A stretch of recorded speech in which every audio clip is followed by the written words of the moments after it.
Welcome to टुन टुन kids. आज का शीर्षक है बूढ़े गिद्ध की सलाह। तो बच्चों, कहानी शुरू करने से पहले एक बार ताली बजा दीजिए और सब्सक्राइब कर दीजिए।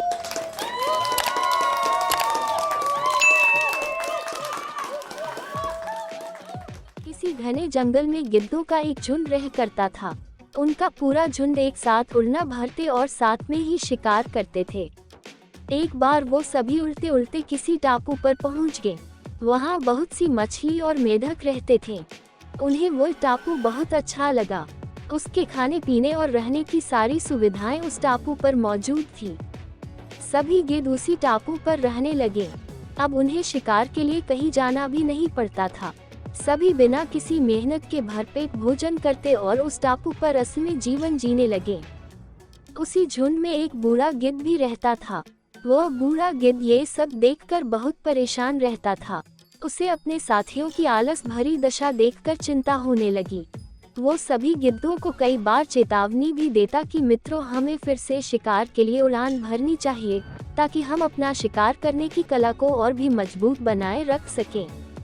अगर ऐसे ही आलस करें तो एक दिन हम शिकार करना तक भूल जाएंगे। इसलिए हमें जल्द ही अपने पुराने जंगल में वापस जाना चाहिए। उस बूढ़े गिद्ध की सलाह सुनकर सभी गिद्ध हंसने लगे।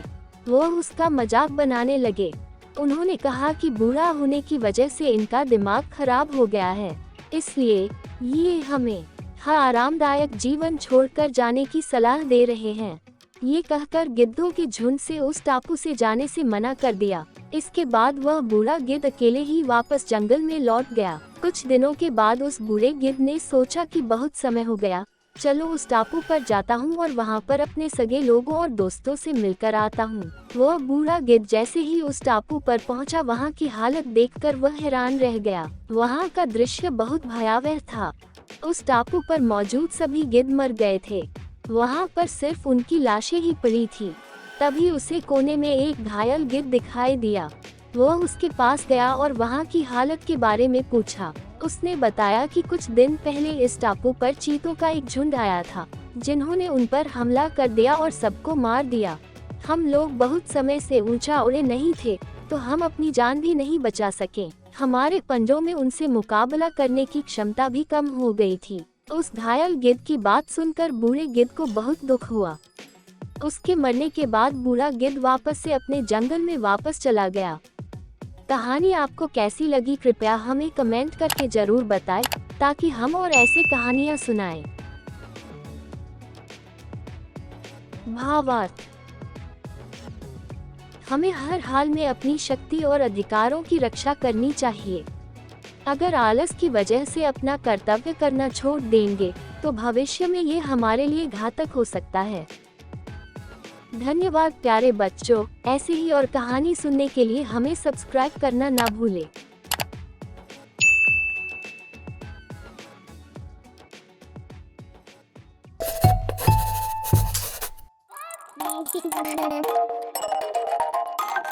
If you like a video, please like our video and subscribe to Tun Tun Kids channel for more such interesting videos.